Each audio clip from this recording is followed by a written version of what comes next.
antes que corregir, entre otras cosas porque con la expectativa que nos está, con la enseñanza que nos generó la autoridad tributaria, con este proceso de, de persuasivo de las sanciones de medios magnéticos, automáticamente eso le genera a uno una situación y es, yo prefiero no corregir el medio magnético, yo no me voy a exponer a una sanción.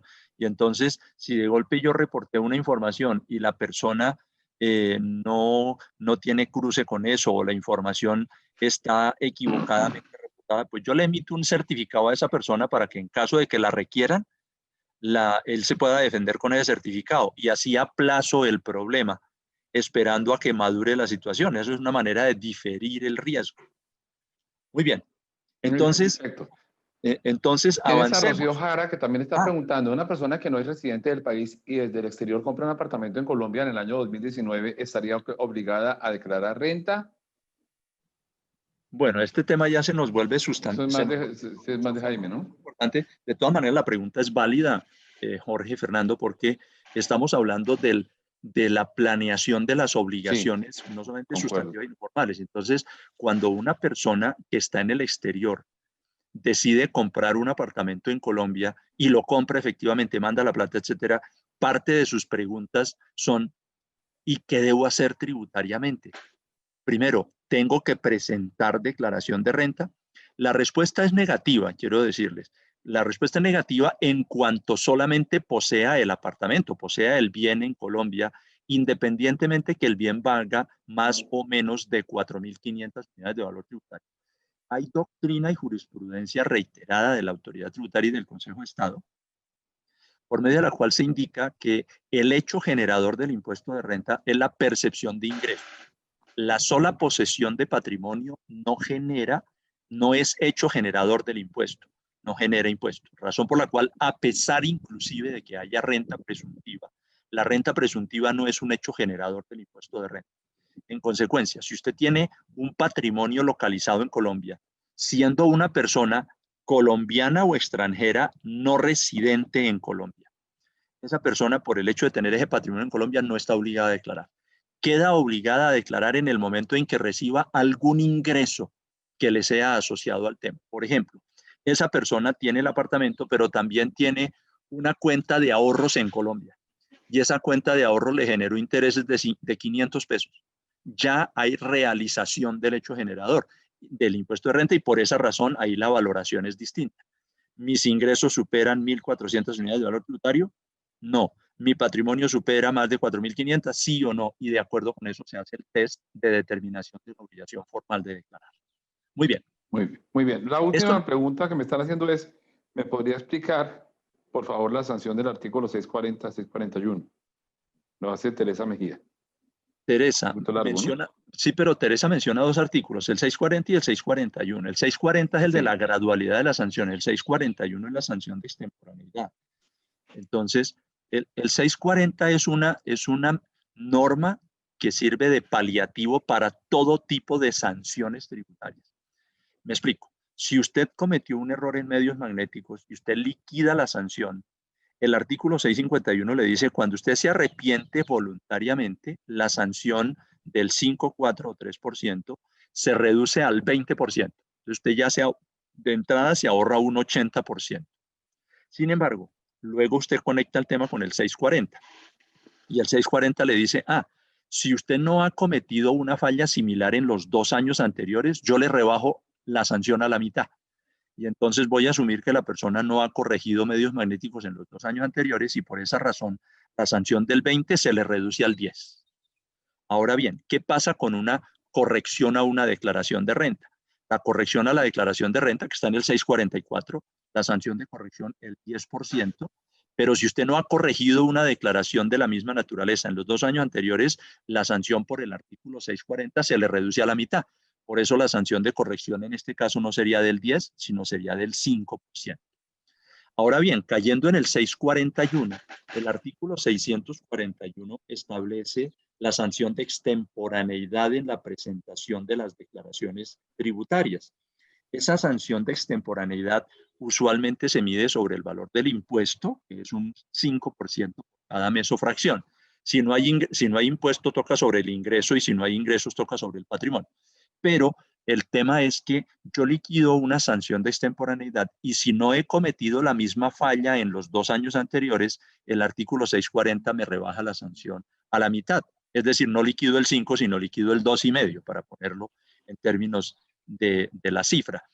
Por supuesto, es posible que usted se haya equivocado un año y medio, hace un año y medio. Si en el año anterior no ha cometido la misma falta, no en los 2 años, sino en el año anterior, el artículo 640 le reduce la sanción al 75%. No le reduce el 50%, sino le reduce solamente el 25% y usted paga el 75%.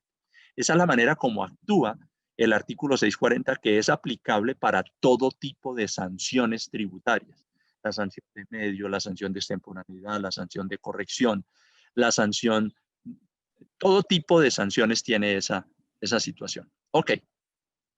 Muy bien, entonces noten ustedes que esto que estamos diciendo nos lleva simplemente a que hay necesidad de tener una lista de cumplimiento para que sea puntual y cabalmente llevada a cabo las obligaciones, tanto formales como sustanciales, minimizando el riesgo y minimizando el impacto financiero que tiene la carga tributaria, porque también usted en ocasiones dice, bueno, pero es que al fin de cuentas, como yo tengo que la retención es un anticipo de impuesto, pues a mí no me importa ahorrar retención, lo cual es cierto, pero es un cierto relativo, porque ¿qué es mejor? ¿Tener una retención en la fuente acumulada allá o tener la plata trabajando y mejor pagar el impuesto dentro de un año?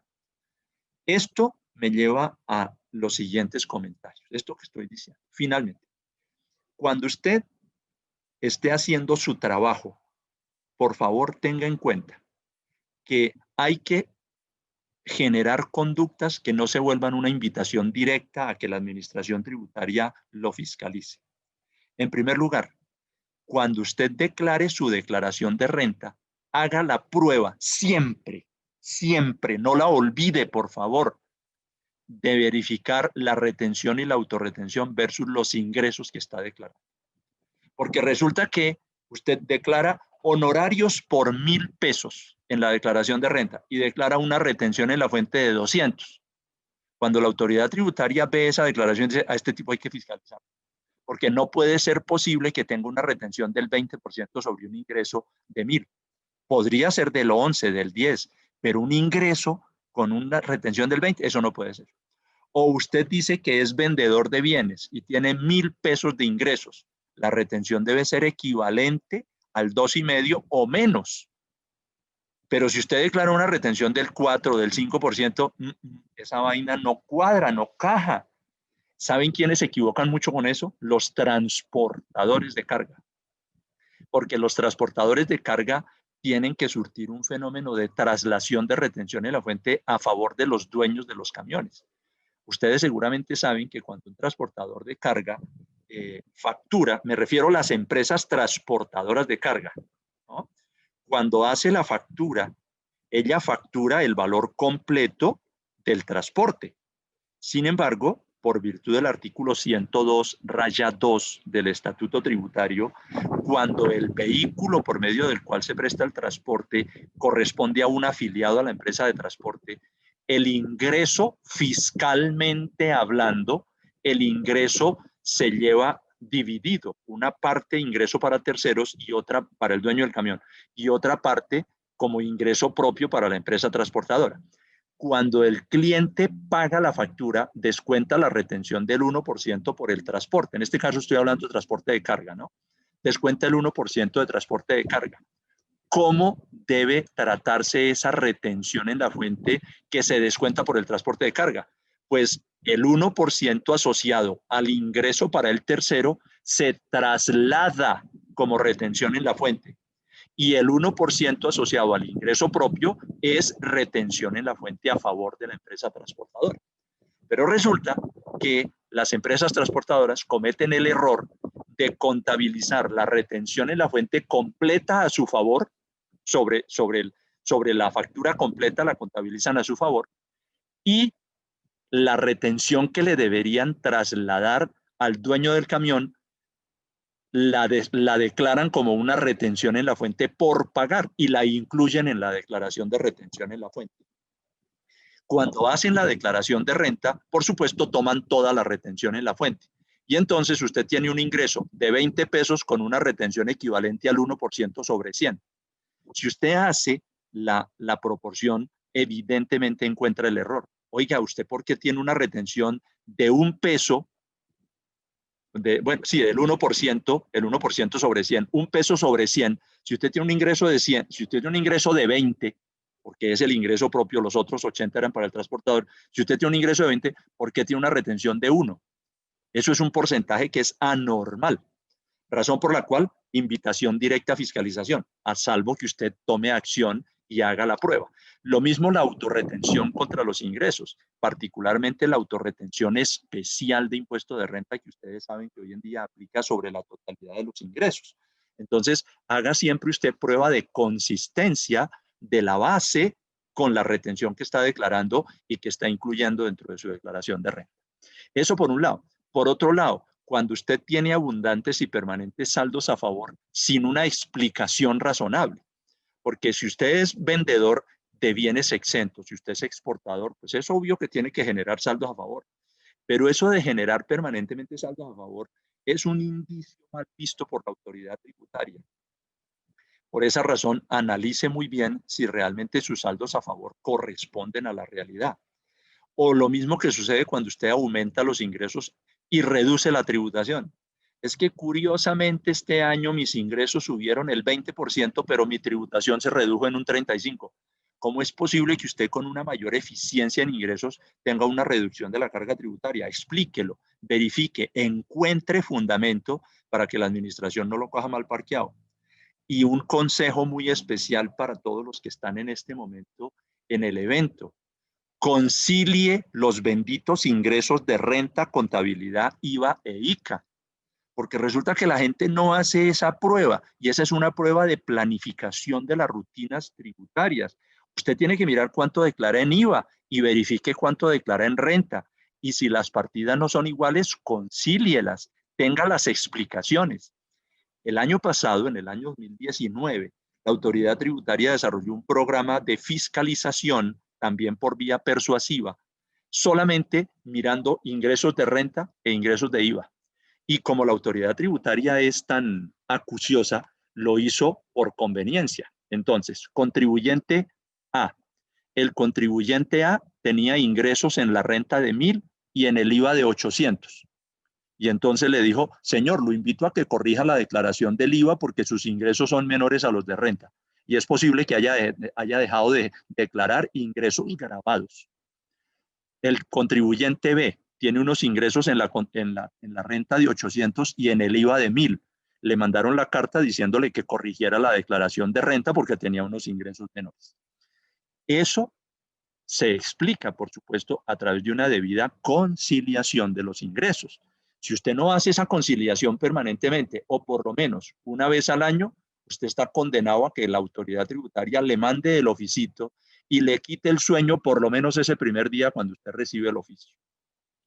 Otros indicios que llevan a generar invitación directa a la fiscalización. Usted dice, yo quiero que me fiscalicen y por eso le dice a la autoridad tributaria a través de ese mensaje subliminal que manda cuando no hace lo que les estoy recomendando.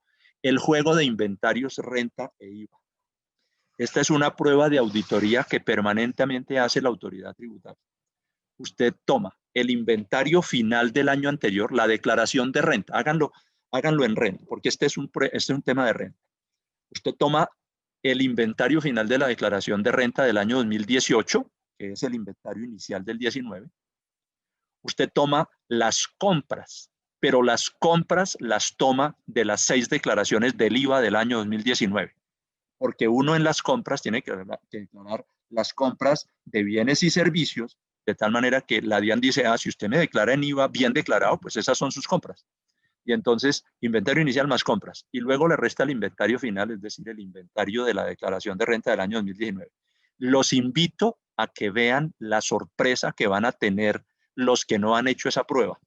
Y van a tener que solucionar el problema, porque esa prueba obviamente nunca cuadra. Y nunca cuadra, entre otras razones, porque uno cuando lleva inventario permanente, pues eso es distinto al juego de inventarios.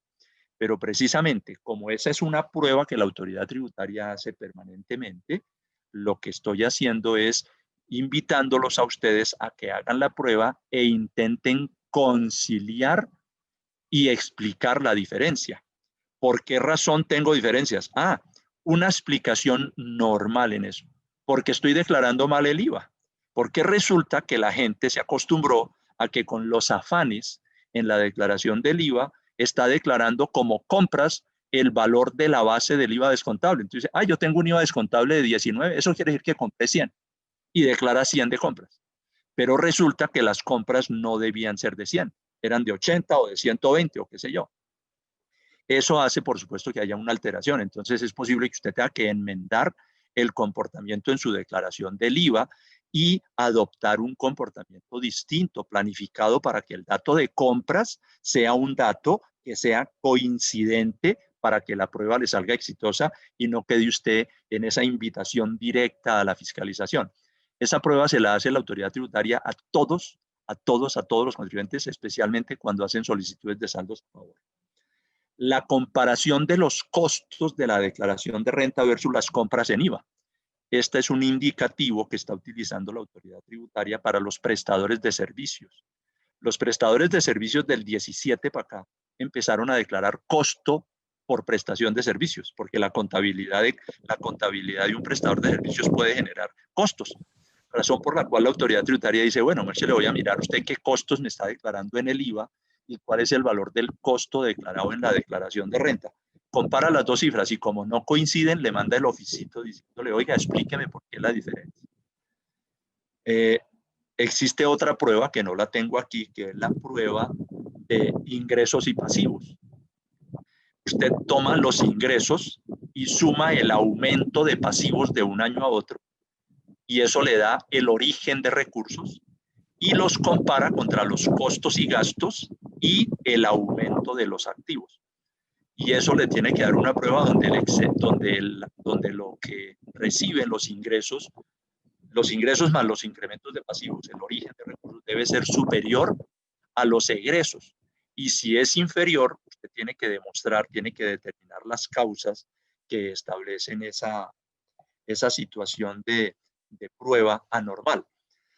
En el caso de Bogotá, hay una prueba que se está haciendo en este momento que es la retención en la fuente del ICA superior al impuesto a cargo. Es un dilema que hay en Bogotá, porque en Bogotá, en las normas de Bogotá, ustedes retienen, para los que están en Bogotá, trabajan en declaraciones de ICA en Bogotá, y el Estatuto Tributario de Bogotá determina que el valor del impuesto, el valor de las retenciones en la fuente, el valor de las retenciones en la fuente no puede ser superior al valor del impuesto a cargo. Y entonces, ¿qué pasa? Un contribuyente tiene un impuesto de industria y comercio de 100 pesos, avisos y tableros de 15, el impuesto a cargo es de 115 e imputa retenciones en la fuente por 115. La autoridad tributaria le está diciendo que no podía imputar retenciones sino hasta 100.